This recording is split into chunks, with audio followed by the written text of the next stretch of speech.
Hola. Sí, escúchame, doctor. Tesorito. Ya. El traumatismo vértebro-medular es un tema bastante amplio. Vamos a tocar las cosas más sencillas de abordar, ¿ok?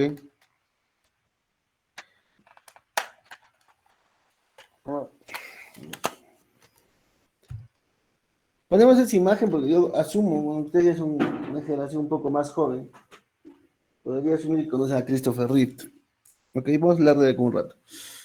La definición de TBM, la definición estricta, es una lesión traumática del raquis y la médula espinal que resulta de algún grado de compromiso transitorio permanente de las funciones neurológicas. Es la definición de la American Spinal Injury Association, ¿cierto? O sea, es fácil, eso es, lo que nosotros sabemos, es una lesión en la médula o en el huesito, pero dicho de manera más elegante, ¿no? Lesión traumática en el raquis y la médula espinal que resulta en algún grado de compromiso.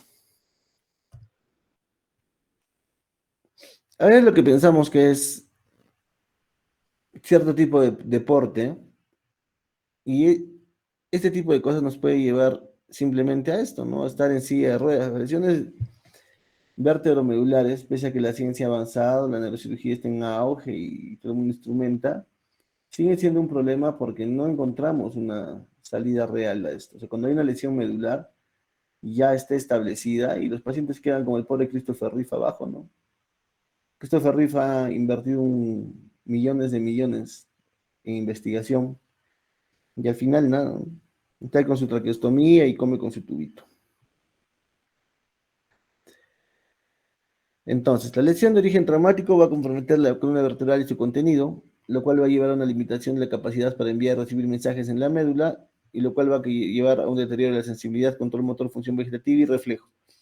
Entiéndase como que los músculos se van a atrofiar, mayor cantidad de infecciones urinarias y demás. Ok, la epidemiología es alta y lamentablemente es una epidemiología que afecta a gente bastante joven.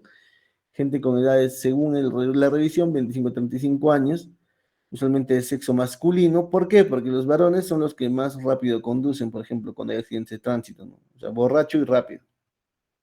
Borracho y loco, como es la canción, ¿no?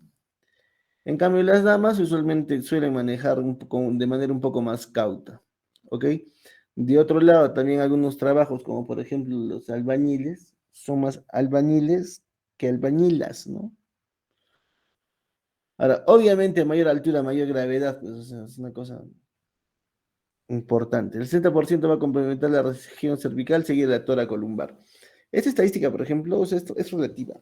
Y eso no va o sea, la estadística, el porcentaje de cuáles las lesiones más frecuentes puede ser cérvico-dorsal o cérvico-dorso-lumbar o dorso-lumbo cervical. O sea, lo cierto es que el dorsal es menos frecuente o es más estable de alguna manera, ¿no? Los accidentes de tránsito son la mayor cantidad de pacientes. Esperen un segundito, por favor. Norquis, ¿qué hay? Dime. Yo creo que puede ir con tratamiento médico nomás. ¿Cómo está? ¿Con qué lasgo está? Eso también depende, pues. Si estás somnoliento, nomás manténganlo con eso. O sea, el déficit que tienes, porque la lesión es temporal. Incluso puede tener déficit de habla y todo, ¿no? No le han entubado nada, ¿no es cierto? Perfección. Solo métale manito nada más. ¿Ya? Norquis, ¿le hicieron la electromiografía a mi paciente? Se ha escapado. Puta madre. Ya, a ver, me avisas. Me escribes. Haciendo chicos, business on business. Eh, Caídas es otro tipo importante. Los deportes, para aquellos de ustedes muy agresivos o muy malos que les gusta practicar Muay Thai, boxes, cojudezas, les pueden dañar. Ustedes, asumo y espero tengan un futuro brillante y por algún desadaptado, y no lo tomen a mal si lo digo, ya, algún desadaptado boletero de por ahí les mete un puñete fuerte porque les cae mal, porque le caen a ustedes mal, los puede desgraciar. Yo pensaba practicar box hace mucho tiempo. Había tenido como 4 o 5 pacientes jóvenes que me han venido. Sí, y miren, cuando iba justo ya a inscribirme, cómo es el destino, eh, llegaron a mi hospital como 3, 4 pacientes. Para aquellos que lo practican y les gusta, Ahora, pues obviamente puede entender por qué tienen algunos déficits mentales, ¿no? Ah, ya, deportivos, lo que les acabo de mencionar, y por inmersión, ¿no? O sea, cuando hacen sus saltos cabeza, cabeza a la piscina y son aguas poco profundas, entonces tienen fracturas usualmente cervical, ¿no es cierto? La anatomía es muy diversa, como lo hemos visto con ustedes en el cónsul, ¿no? Es más fácil entenderlo cuando tenemos un modelo anatómico o un cadáver y podemos verla. Lo cierto es que a nivel dorsal, el espacio medular es un poco menos reducido que en cervical y en lumbar. Ahora, recordemos que en lumbar la médula como tal va más o menos hasta L1 y a partir de ahí solo la caudequina. Entonces, muchas lesiones a ese nivel no va a haber mayor. O sea, ponte, te fracturas L5, L4, no va a haber una repercusión de tipo físico grande, ¿no? A diferencia que si es por encima de L1, que sí que se quedan parapléjicos. Los ligamentos son importantes como elemento de estabilización de la columna, así que es importante conocerlos. Los interespinosos, el ligamento amarillo, el ligamento flavo, para aquellos que les gusta lo delicado, y el ligamento longitudinal anterior. El disco, ya lo hemos dicho, es un disco de tipo fibroso y contiene el núcleo pulposo, ¿no es cierto? Una vez más a vuestra compañera Rubino, levotiroacetón. Elementos que pueden estar comprometidos, obviamente el hueso, los nervios, los vasos sanguíneos y las lesiones fibrocartilaginosas. En cuanto a elementos sanguíneos, vasos sanguíneos, el riesgo que puede haber es a nivel dorsal con la arteria de Adam-West, una cosa así, pues es un idioma que no hablo, que es una de las que aporta la mayor cantidad de vascularización a la médula. Fisiopatología. Es la misma que en lesiones cerebrales, o sea, hay un daño primario, ¿no es cierto? Y un daño secundario mediado pues por electrolitos, factores de necrosis tumoral, citoquinas y todo lo demás, ¿no? Toda la cascada de la inflamación. Y posteriormente desmielinización. Eh, en cuanto a la injuria arterial es eso, o sea, cuando a veces también hay un daño, una fractura, puede dañar la parte medular y se puede infartar. Otras veces también la lesión, pese a que no tenga ningún tipo de representación desde el punto de vista anatómico óseo, recuerda que también pueden existir las lesiones medulares, que son más frecuentes en cervical, y también las contusiones medulares y los hematomas epidurales. Muchas veces recuerden cuando los anestesiólogos colocan epidural en algunos pacientes, en pocas horas después pierden la habilidad de mover las piernas. Entonces, eso muchas veces son por hematomas epidurales. ¿Ok? Y en la semana de desmielinización. Los procesos de regeneración de médulas se están viendo, como les digo, no hay nada eh, realmente dicho en esto. Células madre no ha demostrado tener una mejora. Los estimuladores no son 100% efectivos, entonces por ahí que hay que ver, ¿no? Entonces, lo que sí se está viendo es que puede haber algún tipo de regeneración con estimulación adecuada, como les mencionaba alguno de ustedes en algún momento. En Brasil hay un centro de investigación para personas parapléjicas, pues solo investigación, o sea, no hacen docencia, no operan nada, solo investigación y están haciéndolo con realidad virtual. Entonces, es por eso que el proceso de regeneración muchas veces tiene que ir mediado por órdenes comandadas por el cerebro y en ese sentido se está tratando de trabajar y es por eso que muchas veces pacientes que a veces nosotros como médicos no desahuciamos, ¿no? Pero los desanimamos, nos demuestran lo contrario muchas veces a través de su empeño, ¿ok? Entonces, eso es bastante importante. Mm, lo que hablábamos nuevamente, ¿no? O sea, las lesiones medulares primarias. Respecto a esto, dame un segundito, por favor. Bueno, disculpa. Ya, respecto a esto, por ejemplo, la misma ruptura del hueso va a poder producir una compresión o una contusión, o en el momento de rotar o hacer la abulsión, va a lesionar más elementos más nobles, ¿no? Que simplemente la estructura de cubierta de la médula. Recuerden que lo importante no es el hueso, lo importante es la médula. Ok, muchas veces cuando hay fracturas y situaciones similares, lo que nosotros hacemos, si el paciente está con un franquelé, que en ratito lo vamos a ver, podemos reemplazar todo el cuerpo vertebral, podemos reemplazar la parte posterior, Entonces, eso es lo importante, ¿no? Otro tipo de lesiones es también las lesiones penetrantes por arma blanca y arma de fuego. En un momento les voy a mostrar algunas imágenes para que ustedes puedan ver. El problema, por ejemplo, con las lesiones de arma blanca es que pueden producir un daño directo a la médula, o sea, porque la cortan, o por también porque pueden dañar las estructuras adyacentes, especialmente en cervical, recordemos la anatomía, que en los lados están las arterias vertebrales. Entonces, si tú dañas eso, muchas veces puedes causar un daño bien, bien grande a la médula, pese a que no sea una lesión pues, muy aparente, ¿no?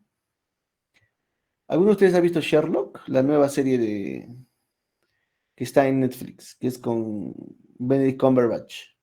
¿La han visto? Van viendo puro porno. ¿Nadie ha visto Sherlock? Bueno, en uno de los Yo, pero capítulos no terminé, Doc. se da Como un motivo. morenito. No, no, eso no es Sherlock, ese es el otro. Eso es. Bueno, en Sherlock hay un episodio, les voy a spoilear.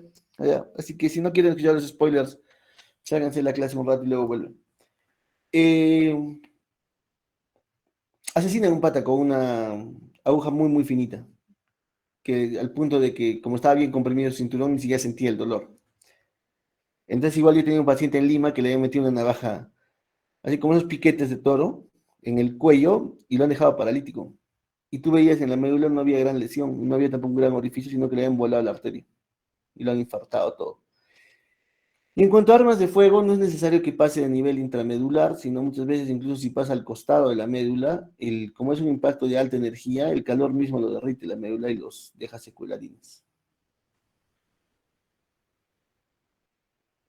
¿Ok? Eso es lo que hablábamos un rato, ¿no? La arteria radicular magna o arteria de Demkiewicz. Ya, es pregunta de examen, sí, ubicación y qué irriga. Ok. Entonces, en cuanto a lesiones medulares, vamos a hablar de dos tipos de lesiones. Uno, la lesión completa y dos, la lesión pues, incompleta, ¿no es cierto? En la lesión completa obviamente va a haber parálisis flácida, anestesia total, alteraciones vegetativas, reflejos tendidosos y cutáneos abolidos, shock neurogénico que puede llevar eso a hipotensión, bradicardia y vasodilatación periférica. Ya, y en cuanto a las lesiones incompletas, tenemos los síndromes medulares anterior, síndrome medular central, el bronce cuarto que es muy, muy raro, yo solo lo he leído, nunca lo he visto, y un síndrome de médula posterior. Entonces, el síndrome de medular anterior ya tiene todas las características, ¿no? ¿Va a entrar en el examen? Sí. Como no quiero leer, vamos a pasarlo. Síndrome medular central, igual. Tiene todas las características. ¿Va a entrar en el examen? También. Síndrome de Bonse-Quart es paradójico, no es muy bien definido y es un poco confuso, así que no les voy a poner. Lo que tienen que entender es de que hay una pérdida de función motora de un lado y pérdida de dolor de temperatura del otro. Es rarísimo, entonces no les voy a poner. Síndrome de médula posterior es aún más raro, ¿no? Pérdida de sensibilidad profunda y ningún otro déficit neurológico. Por eso es la carita de vuestra compañera. Esto es importante, ¿ya? Entender que las lesiones cervicales son lesiones que pueden producir la muerte. Mientras más altas sean, es peor, especialmente en C4, C3. Son lesiones que son muy, muy, muy difíciles de tratar y son lesiones que son altamente eh, mortales. Mortal, mortal. Porque recuerden que la vida es una, ¿no? Recuerden que mientras más larga sea la lesión puede haber pues mayor daño, ¿no? Ahora, cuando son, por ejemplo, a nivel de C5, C6, C6, C7, va a depender mucho de que si son incompletas o completas, y va a depender mucho del estado funcional. Si ustedes tienen, por ejemplo, un paciente cuadripléjico en vuestra postita de sus 10 puntos de serum, ya lo envían al hospital, no sean pendejos, porque al final igual se va a morir, ¿no? Y se va a morir lejos de su casa, y hasta para transportarlo luego de vuelta a su covacha va a ser un problema, entonces. Ahora, si como en el caso clínico que yo les he presentado de la lesión cervical, comienza a recuperar, bueno, ¿no? Porque lo cierto es de que eso de operar ante las 24 horas. Las descompresiones son cuestiones muy que no tienen un sustento real. Ya, entonces es importante. Ya, la localización de la lesión tiene correlación, ¿no? Por ejemplo, entre C6 y C7 va a haber paraplegia, parálisis de muñecas y manos, generalmente con preservación del movimiento de hombros y la flexión del codo. En la mañana les explicaba a nuestros compañeros eso, ¿no? Cuán importante es poder evaluar las raíces nerviosas en relación a los movimientos y correlacionarlo con el nivel de lesión que pueda haber. ¿Ok? Entonces, la evaluación clínica inicial, obviamente, vamos a tener que ver el control de la vía aérea, poner un collarín. Todo paciente con lesión cervical, nosotros debemos pensar de que tiene una lesión cervical hasta probar lo contrario. Como ustedes en vuestras postas no van a tener ni rayos X, ustedes tienen que tratarlo como tal. ¿Ok? Control de ventilación y oxigenoterapia, si está desaturando o algo, porque recuerden que los músculos de la respiración también van a estar relacionados al nivel de lesión medular. Control de hemorragia y evaluación del estado circulatorio. ¿Por qué? Porque si ya tienes una lesión en médula y tienes, por ejemplo, un trauma abdominal cerrado, va a haber secuestro de sangre, menos aporte a nivel medular y se puede también infartar. Tanto igual de médula que cerebro, ¿no? La evaluación neurológica es importante. Paciente accidente de tránsito con fractura. ¿Tiene radiografía? No. Le ponen Glasgow 15 y moviliza extremidades. ¿Cómo demonios saben que hay fractura? ¿Alguien que puede explicarme esto? A la 1, a las 2, a las 3. Lo que tienen que ver ustedes, por ejemplo, es evaluar eso, ¿no? O sea, si mueve las piernas o no. Es sencillo ver eso. Lo que vuestros compañeros hace un momento repetían, ¿no? La fuerza muscular es importante clasificarla.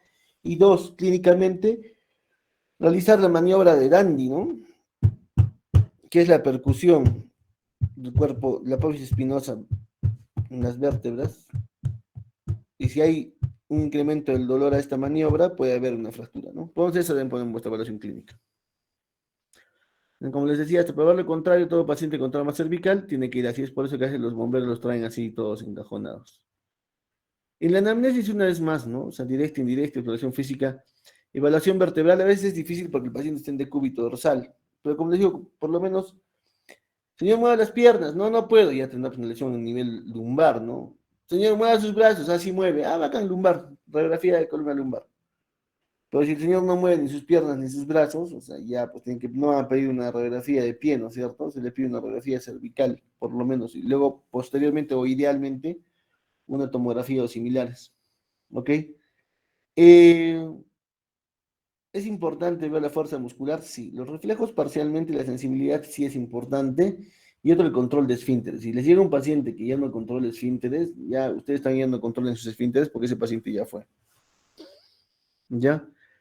La valoración clínica secundaria ya es una valoración clínica general, ¿no? Una exploración global, pedirle, por ejemplo, como les digo, de descartar que hay un trauma abdominal cerrado, un trauma torácico, porque recuerde que más del 50% de los pacientes son accidentes de tránsito y el otro un porcentaje alto también es caídas. Entonces, allá tienen como para pensar en otro tipo de lesiones, ¿no? Exploración neurológica específica, una vez más les repito, no van a estar, pues, y tiene perrito, y tiene agua, y tiene luz.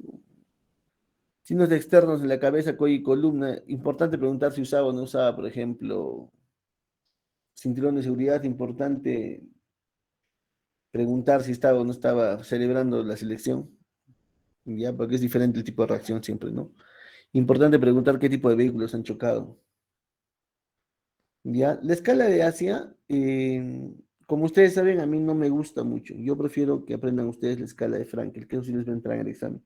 La Asia no les voy a poner, porque si yo sería demasiado hipócrita de no saberla y no quererla saber tampoco y ponerles a ustedes pues solo por fregarlos, ¿no? Aunque me caigan muy mal, igual. En lesión medular completa y lesión medular incompleta es lo que les acabo de mencionar, ¿no? Los síndromes medulares que tienen que leer. En la valoración motora, eso es lo que mencionaba vuestro compañero, ¿no? La fuerza muscular es el escala de Martin, ¿ya? Entonces, 0 se considera cuando hay ausencia de contracción, o sea, ni siquiera mueve, no hace nada. 1, hay una contracción en el bracito, puede más o menos querer mover, pero no mueve. El 2 es mueve de lado a lado, ¿no?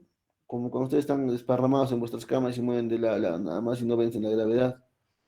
3 es un movimiento que vence la gravedad, pero le empujas un poquito y no puede vencer una oposición, ¿no? 4 que hay movimiento de control de resistencia, moviliza, y 5 que es la normal, ¿no es cierto? Pregunta de examen, sí. La escala S no nos interesa. O bueno, tal vez sí nos interesa en este aspecto, ¿no? A, lesión medular completa, el, ausencia de lesión medular completa. Es lo mismo que Frankel. Sino que las definiciones son un poco más fancy de esta escala, de esta escala, entonces por ahí que no me gusta. Valoración sensitiva, en un momento les voy a enseñar a que vean la valoración sensitiva. ¿Ok?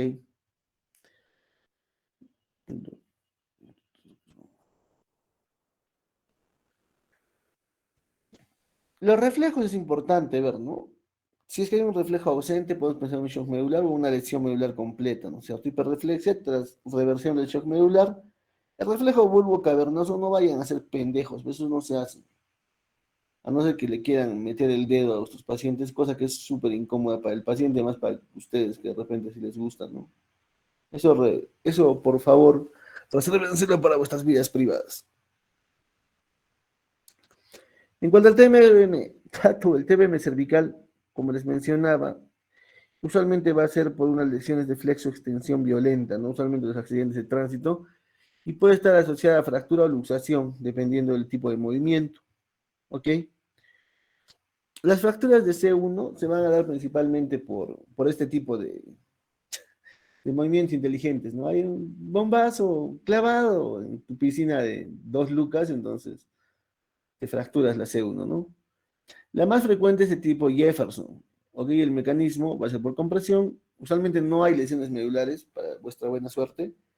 Es muy inestable porque puede haber desgarro ligamento, pero si es tratada de manera adecuada no va a dejar secuelas neurológicas permanentes.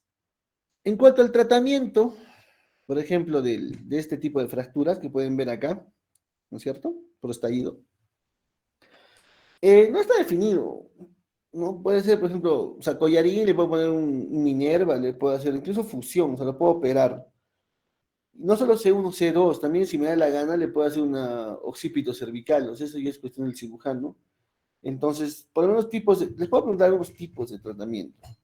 Porque les pregunte y ustedes me digan uno como correcto y yo quiera que ese sea el correcto, sería un poco prematuro, ¿no? Para ustedes. Entonces, fractura, por ejemplo, del ahorcado, ¿no es cierto? Todos han chirriado cuando han matado a ese bastardo. Entonces, en el caso del ahorcado hay un estallido del anillo en C2, va a haber también descompresión medular, el mecanismo solamente es el estiramiento, por eso es el ahorcado, y separa el cuerpo vertebral a los elementos posteriores. Hallazgos neurológicos transitorios, tratamiento collarín por 2 a 3 semanas. Entonces, ustedes dirán, ¿por qué demonios ahorcaban a la gente? No es que el ahorcamiento en sí los mataba, sino recuerden que después de ahorcarlos temblaban un rato, ¿no? Sus patitas se movían porque se asfixiaban, pues. Este es el mecanismo, ¿no? Una subluxación, un estiramiento y se fractura. C2. ¿Ya? Otro famoso ahorcado. Aquí hay una subluxación, ¿no es cierto? Por un movimiento de traslación. Hay unos scores para esto. Ya el score, el SLIC, por ejemplo, nos ayuda mucho, pero es un score bien, bien difícil de aprender. O sea, ten en cuenta que ustedes tienen vuestros smartphones, o sea, es mejor que si están en el hospital y quieren hacerse los que saben más y hacerlo quedar mal al neurocirujano, agarran, buscan su score SLIC y le hacen ese rato, ¿no? Y lo ponen, SLIC de 12, SLIC de 9. Y cuando le preguntan al neurocirujano no va a saber, porque usualmente, ciertamente, muy pocos de nosotros sabemos. Tal vez Marcel se le haya aprendido, porque él es muy traumadito y se aprende un montón de cosas, pero bueno. En fractura de odontoides, como les digo, el mecanismo puede ser flexión, desplazamiento de C1 sobre C2, hallazgos neurológicos transitorios. Usualmente no se demuestra afección de un nivel neurológico específico y el diagnóstico se puede hacer con radiografía lateral transoral y tomografía, que es lo más importante, ¿no? El tratamiento de este tipo de fractura usualmente va a ser conservador. Este tipo de radiografías ya no se toma. Por el tipo de fracturas, según la lesión que ha tenido, al nivel que ha tenido, es, ¿no? Collarín, halo o tracción craneal, y más embolización con ortesis, con un halo vest. Como no hay nada de eso en pediátricos, yo tuve una paciente de 3 años que se llamaba Millet. Y como no había collarín para tan chiquita, o sea, el halo para tan pequeñito en pediátrico, podemos en Perú, le hemos puesto un yeso. Y con el yeso Está tranquila la chavaca. Ya terminó su control y está viva para seguir haciendo videos. Clasificación de las lesiones vertebrales basadas en la presentación neurológica, lo que decían, ¿no? Por flexión, extensión o por rotación. ¿Ya? Las lesiones por extensión, desaceleración o aceleración, desaceleración, ¿no? Miren cómo el dummy se rompe la madre contra el carro. ¿Ok? Obviamente va a haber rigidez y dolor de cuello, ¿no? Obviamente. Entumecimiento de un brazo o la mano, es importante eso. Eso sí, por favor. Si hay un paciente que se ha accidentado en carro y se le está adormeciendo un brazo, el hombro o la mano, hay que descartar definitivamente una lesión cervical. Y ya por norma, si es un accidente de tránsito que ha sido regularmente fuerte, podemos una radiografía cervical, ¿no? Es ahí le mandan, levante su bracito, voltee su bracito, juegue con sus deditos, y si el dolor se incrementa, tomografía, lo mismo. Usualmente collarines, ¿no? Pacientes con síntomas leves se recuperan en aproximadamente 6 meses. Esto ya es por hiperextensión, ¿no? Que hay una mayor lesión por hiperextensión disruptiva, donde se produce por las fuerzas distractoras, que son de adelante hacia atrás, y este tipo de lesión puede lesionar la médula misma, ¿ok? Y en hiperextensión compresiva va a ser, pues, como decir, de arriba para abajo, enfocando en los elementos posteriores de la columna vertebral, y puede haber ruptura de estructuras posteriores, pues no tanto la médula. De estas dos, ¿cuál es más dañina, por así decirlo? La disruptiva que la compresiva, ¿no? Esta, por ejemplo, es una espondiloptosis. Ya cuando ya el grado de luxación es mayor, ya es un problema. Este paciente obviamente está parapléjico, es un chico joven de Abancay.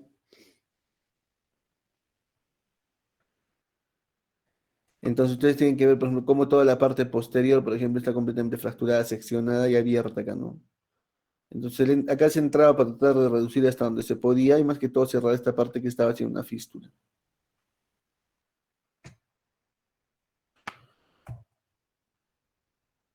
Los daños en hiperreflexión pueden producir este tipo de lesiones, ¿no?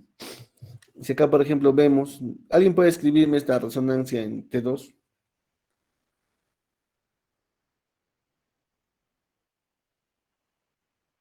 Daya,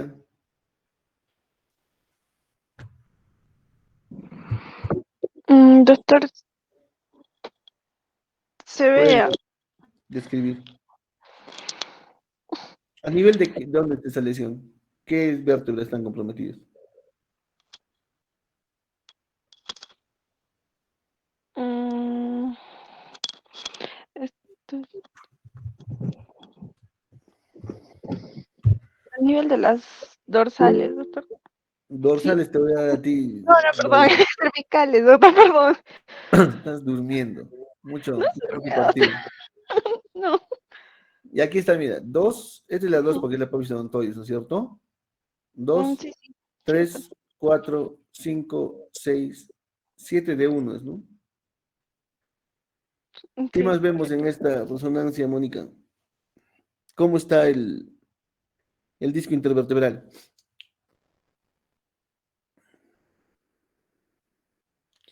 El disco intervertebral, doctor, está disruptado. Ha hecho una disrupción. Presenta una disrupción. Sí. Ay, sí, para eso sí, para corregirme. Miren cómo está metiendo canal en ambos lados, ¿no? En anterior y en posterior. Y acá, ¿qué es esta bolita que le sube y le baja? ¿Qué es esta cosita blanca acá? ¿Qué hay dentro de la médula espinal? Líquido, céfalo, raquídeo. Esta bolita será una fístula. Gracias, chicas, por vuestra participación. Se han ganado un pasaje a Miami y vuelta. Si es que aprueban el curso. Entre los síntomas va a ser obviamente dolor cervical localizado, dolor cervical irradiado, entumecimiento braquial y alteraciones de la sensibilidad. En cuanto a rotación, El problema es lo que hace un momento mencionábamos, ¿no? De que la lesión puede ser mayor porque al romper los ligamentos puede haber mayor daño neuronal por traslación de una vértebra sobre otra. ¿Ok?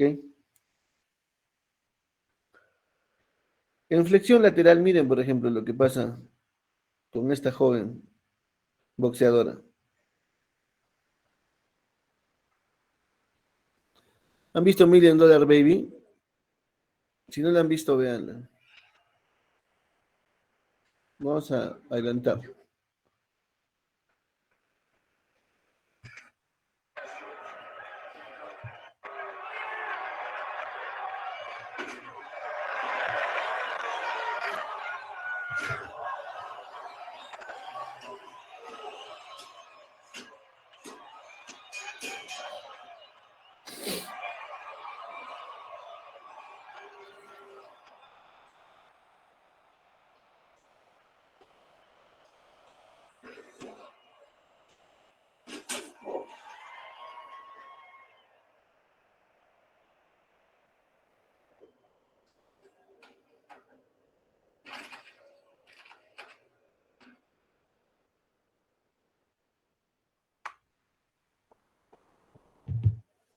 Sorry por el spoiler. Pues la chica quedó cuadripléjica y al final intenta suicidarse un par de veces. Al final creo que logra suicidarse. En fin. Y por otro lado, como decíamos, ¿no? Las lesiones por estiramiento. Una vez más, para vuestro disfrute, les pondremos un videito.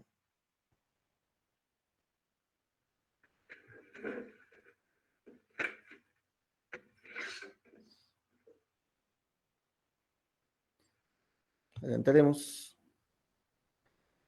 Es la parte importante.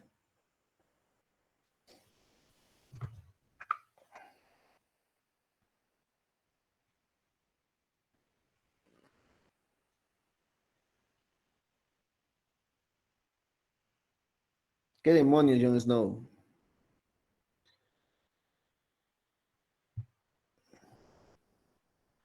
Bueno, para los que han visto Game of Thrones, saben más o menos cómo acaba esto, ahorcando a todos, incluyendo al enano piojoso traicionero.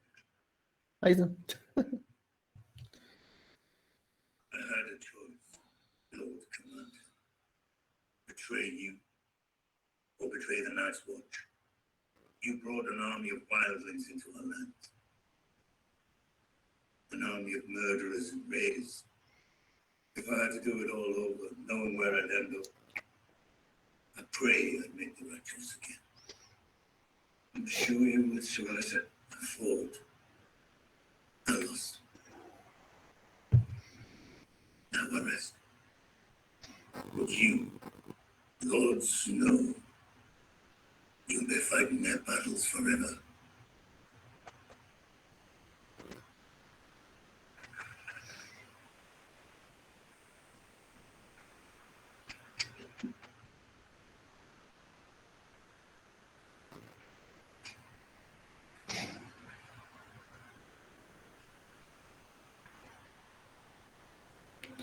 Ya cuélgale, enano.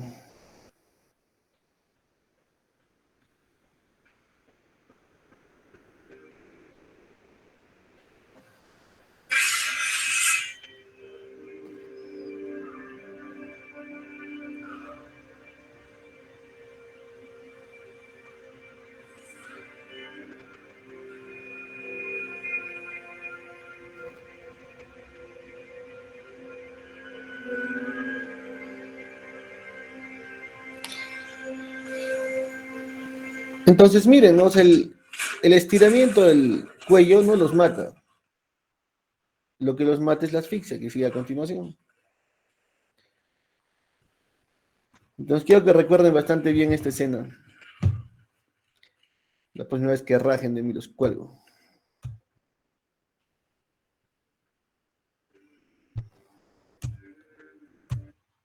Listo. En columna lumbar es un poco más sencillo, ¿no? Los daños son en rotación, flexión, extensión, lo cual va a comprometer o el elemento posterior, que es la parte de apófisis espinosas, o el elemento anterior, que va a ser la parte de cuerpo vertebral. ¿Ya? Eh, Estos son netamente ya estadísticas, lo único que yo quiero recordarles una vez más que muchas veces estamos a un tincazo de, vuelvo a repetir, salvar al mundo, quedarnos paralíticos, ¿no? Y a no ser que tengan poderes como el profesor Javier, o sea, mejor estudien y no hagan huevadas.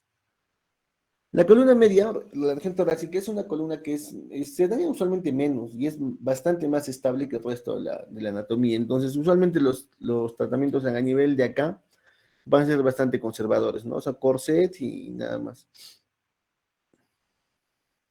El concepto de la triple columna de Denis es un concepto ya no muy usado por ahora la O tiene otro tipo de clasificación, pero es un concepto interesante para entender la parte de estabilidad e inestabilidad de la columna, ¿no? Son tres columnas, las tienen acá, las pueden leer. Igualmente, este dibujito puede entrar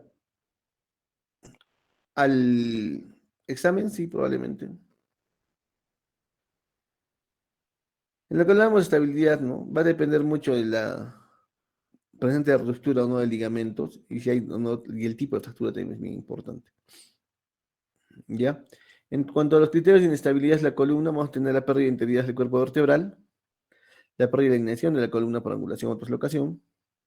Ahora acá, por ejemplo, es importante, ¿no? El desplazamiento de un cuerpo vertebral sobre el otro mayor a 3.5 milímetros, visto en una placa lateral cervical, para la columna cervical, por ejemplo, ¿no? La angulación de un cuerpo vertebral sobre otro mayor a 11 grados en relación a la angulación de la vértebra adyacente y subyacente no lesionada en la columna cervical. Porque luego van a poner 18 grados, que es lo que yo les he mencionado, en columna dorsal y me van a decir, pero usted nos ha dicho. Esto es columna cervical, 11 grados. En dorsal es 18.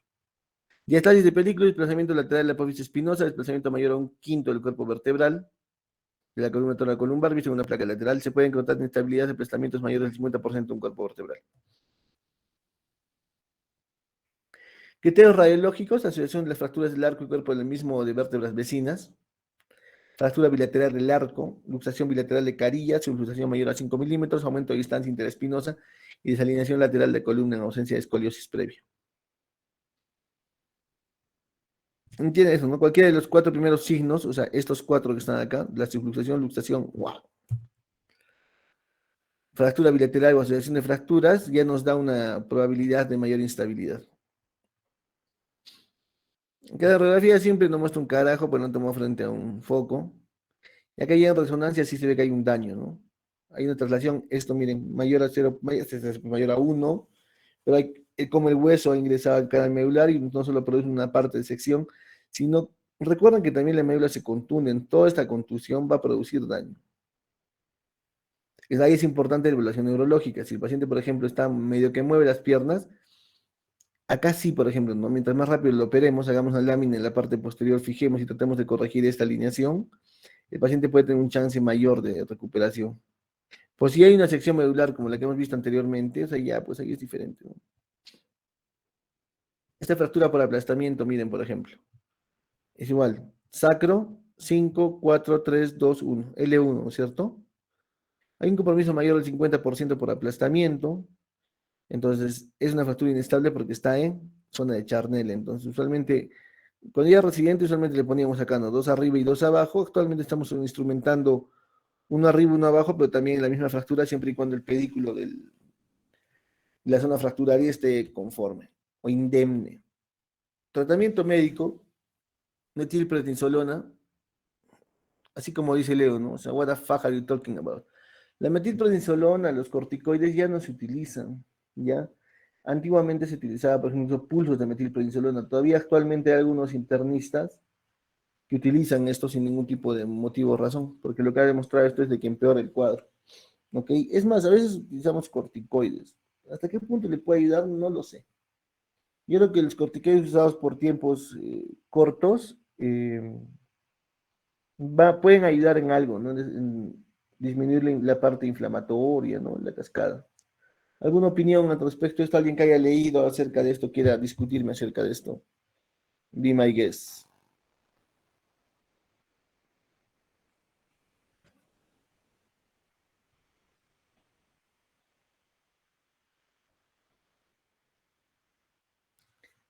¿Nadie? ¿Serio, usted?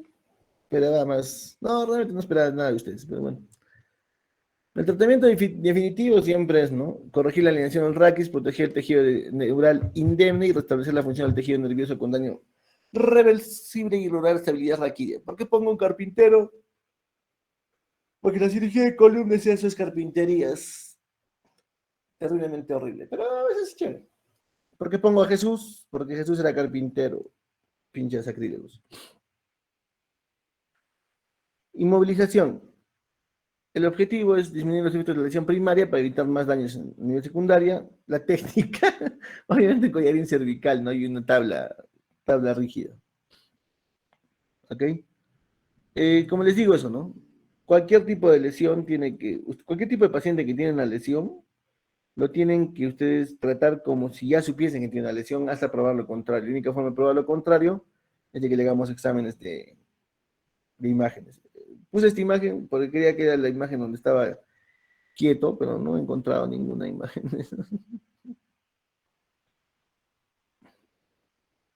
Fijación, la parte ortopédica es netamente quirúrgica y es una cuestión de nosotros neurocirujanos, si no les interesa a ustedes. De repente en la rotación a algunos de ustedes les he explicado.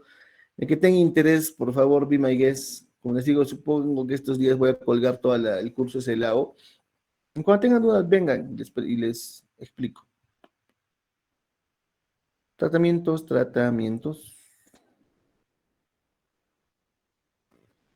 Acá dicen, el periodo máximo de observación antes de actuar con cirugía no debe exceder 24 horas. En Perú y en otros lugares hasta que pidas materiales, hasta que tienen sala, hasta que pasen. O sea, lo más pronto que puedes entrar, creo yo, es en que 48 horas, 72 y eso, no sé si es particular. La tracción esquelética es una práctica que debería ser más frecuente, ¿cierto? Pero el problema es también de que hay que saber hacerla y hay mucha comorbilidad, entonces muchos de nosotros hemos dejado de hacer tracción de ese tipo. ¿Ok?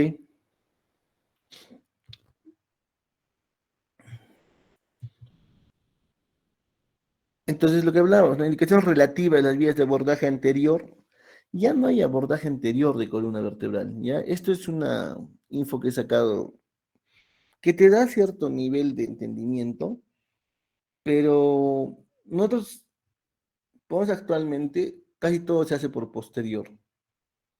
Casi todo se hace por detrás. Ja. Excepto columna cervical. Seguro Bremen le está riendo con su mente asquerosa que tiene. Pero no, hablo de los abordajes quirúrgicos, Bremen. ¿Ok? Entonces, como les digo, muchas veces ahora ya está tendiendo a hacer casi todo por abordaje posterior, que es más seguro, es más rápido y te da una buena estabilidad. Para configuración transpediculares va bastante bien.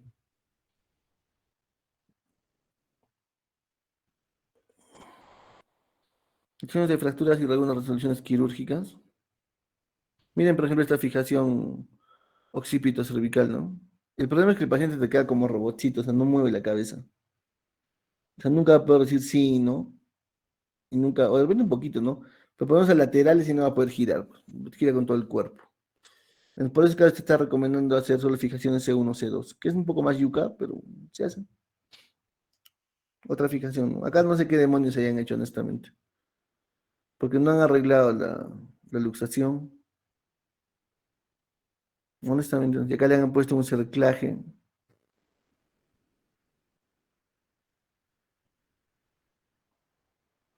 Acá, por ejemplo, hay un reemplazo de cuerpo vertebral, ¿no? En cervical. Esto, como les digo, en cervical sí se opta usualmente por abordaje anterior. Es más sencillo. A nivel dorsal, como les vuelvo a repetir, nuevamente el tratamiento va a ser ortopédico, con su corset y ya. Con ello y su cobertura recta complejo T11, D12 y L1 deben seguirse los siguientes pasos. La minectomía amplia con resección del disco se hace protrusión de los espolones óseos o de ambas cosas, reducción del luxofractura y fijación posterolateral con injerto óseo y barras laterales, injerto óseo en barras unilateral y barra metálica y fijación de tornillos y alambre. Acá con alambres, es una técnica antigua. Un poco de pornografía. Y a nivel lumbar, como les corresponde, ¿no? Como les comentaba, ¿no? O sea, igual es la fijación transpedicular. O sea, ahí está el gol estándar para columnas, fijación transpedicular. La técnica y demás a ustedes no les interesa, así que no pierdan el sueño. Acá, por ejemplo, yo considero que podría ir, primero que este tornillo está muy alto, Y segundo, que acá podría haber ido un par de tornillos, porque el pedículo se ve íntegro, entonces no hay sentido. Así que quieren ser muy, muy exquisitos, está hasta la hueva, ¿por qué? Porque el ángulo de los tornillos debería ser diferente. La idea es que vayan así en este sentido, como un rombito, ¿no? Medio romboideo. O sea, estos tornillos deberían estar un poco más para abajo, acá, para acá. Estos más centrales, y esto es así. Pero son cuestiones de forma, ¿no? La clasificación por el clics. La escala así no es más, que no lo tienen que aprender. Esta escala sí tienen que aprendérsela, chicos, ¿eh? Por favor. Esto va a entrar al examen. Es la escala de Frankel, ¿ok? Lo que hablábamos de... ¿Qué es un Frankel A? Un paciente fregado. ¿Qué es un Frankel E? Un paciente que nos va a fregar porque si lo operamos mal nos va a fastidiar, porque están moviendo todo. Es más fácil operar pacientes para cuadriplégicos o parapléjicos porque no esperan nada, a operar un paciente, por ejemplo, que sí esté moviendo las piernas, ¿no? Porque si entra moviendo las piernas y lo sacas sin mover las piernas, es todo un problema. Entonces, eso es importante. Ya. Ok. Estas cartillas de clasificación de la O son los tipos de fracturas según nivel. Ya incluso nos da la clasificación, ¿no? En ABC, los modificadores y el estado neurológico, para ver, entonces, ¿en qué nos ayuda esto? En que a veces nos tratan de orientar en cuanto a qué tipo de fractura puede ir con tratamiento quirúrgico y cuál no, y cuál puede ser el mejor tipo de procedimiento. Pues son convenciones. Lo cierto es que los mismos la O han indicado de que no, pues no todas las fracturas son iguales, ¿no? Entonces es un poco difícil clasificarlas a todas, pero es una buena guía. Es una buena guía para poder, de alguna manera, conducirnos en el manejo de estos pacientes, ¿no? Toda esta información está en la página de la O. Si ustedes entran a AO Spine, ahí está todo. ¿Esto va a entrar al examen? Sí. Algunas imágenes de la cartillita se les va a poner y ustedes van a tener que poner qué tipo de fractura es. Ña, Ña, Ña, Ña, Ña, Ña. Los modificadores no. Esta parte neurológica, los que son estos modificadores o... Esto no va a entrar, ¿ya? Ni que pongan toda la nomenclatura, ¿no? Pero esto sí. Ahora, yo les digo, o sea, sacro no va a entrar. Dorsal o toracolumbar sí va a entrar. Cervical de subaxial, que son los que son por debajo del axis, sí va a entrar. Ya de estas tres cartillas va a entrar la clasificación, las figuritas, así que repásenlo. Y si lo ven chiquitos ahí, ya pues. Ok, mis chamacos. Eso es todo, eso es todo, eso es todo de esta exposición. Y ahora Mónica nos va a deleitar con su exposición. Ya, usted. Voy a